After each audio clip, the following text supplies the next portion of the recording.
Hello welcome back to our channel. ನಾನು ರಶ್ಮಿತಾ.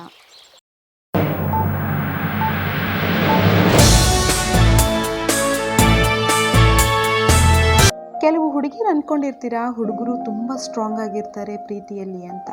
ತುಂಬ ತಪ್ಪು ತಿಳುವಳಿಕೆ ಅದು. ಹೊರಗಿಂದ ಫಿಸಿಕಲಿ ಎಷ್ಟೇ ಸ್ಟ್ರಾಂಗ್ ಆಗಿ ಇದ್ರು, ರಫ್ ಆಗಿ ಇದ್ರು, ಪ್ರೀತಿ ಅಂದ ಕ್ಷಣ ಆ ಮನುಷ್ಯ ಮಗುವಾಗಿ ಬಿಡ್ತಾನೆ. ಸೇಮ್ ಕೇಸ್ ವಿತ್ ಎಲ್ಲ ಹುಡುಗರು ಎಷ್ಟೇ ತಮಾಷೆ ಮಾಡಿ ಏನೆಲ್ಲ ಮಾಡಿದ್ರು ಪ್ರೀತಿ ಅಂತ ಬಂದಾಗ ಅವನನ್ನ ಪ್ರೀತಿಸೋ ಒಂದು ಹೃದಯ ಬೇಕೇ ಬೇಕು. ಕೆಲವು ಸತಿ ಲವ್ ಡಿಸಪಾಯಿಂಟ್ ಆಗುತ್ತೆ. ಕೆಲವು ಹುಡುಗರಿಗೆ ಎಷ್ಟು ಪೇನ್ ಆಗುತ್ತೆ ಅಂದರೆ, ಕೆಲವರು ತುಂಬ ಇಷ್ಟಪಡ್ತಾ ಇರ್ತಾರೆ ತಮ್ಮ ಹುಡುಗಿನ. ಅವಳೇ ಪ್ರಪಂಚ, ಅವಳೇ ಸರ್ವಸ್ವ ಅಂದ್ಕೊಂಡಿರ್ತಾರೆ.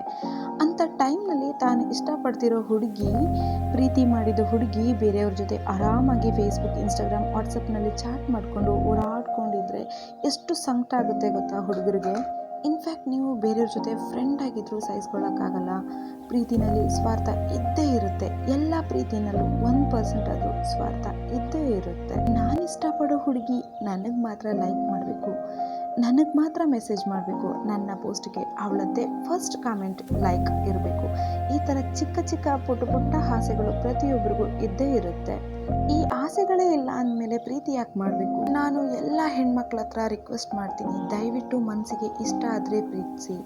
ಆದರೆ ಒಂದ್ಸಲ ಪ್ರೀತಿಗೆ ಅಂತ ಕಮಿಟ್ ಆದಮೇಲೆ ಆ ಹುಡುಗ ತನ್ನ ಸರ್ವಸ್ವ ನಿಮಗೋಸ್ಕರ ಧಾರೆ ಎರೆಯೋಕ್ಕೆ ಸಿದ್ಧನಾಗಿ ನಿಂತ ಮೇಲೆ ನಿಮ್ಮ ಅಪ್ಪ ಅಮ್ಮನ ಕೇಳಿ, ನಿಮ್ಮ ಅಪ್ಪ ಅಮ್ಮನೂ ಒಪ್ಕೊಂಡು, ಅವರ ಅಪ್ಪ ಅಮ್ಮನೂ ಒಪ್ಕೊಂಡು ಎಲ್ಲ ಸರಿ ಇದ್ದಾಗ ನೀವು ನಿಮ್ಮ ಮನಸ್ಸನ್ನು ಬದಲಾಯಿಸೋದು, ಆ ಹುಡುಗನ ಕೈ ಬಿಡೋದು ಮಾಡಬೇಡಿ.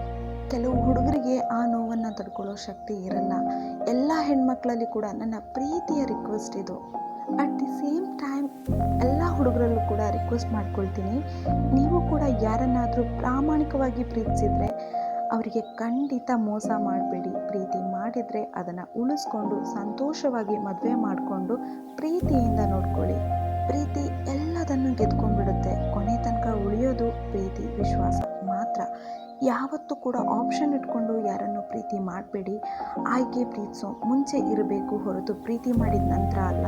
ನೀವು ಆಯ್ಕೆ ಇಟ್ಕೊಂಡು ಪ್ರೀತಿ ಮಾಡಬಹುದು, ಆದರೆ ಇಡೀ ಜೀವನನೇ ನೀವು ಅಂತ ನಿಮ್ಮನ್ನು ಪ್ರೀತಿ ಮಾಡಿರೋ ಮತ್ತೊಂದು ಜೀವಕ್ಕೆ ಅದನ್ನು ತಡ್ಕೊಳ್ಳೋ ಶಕ್ತಿ ಇರಲ್ಲ. Thank you for watching. Have a nice day.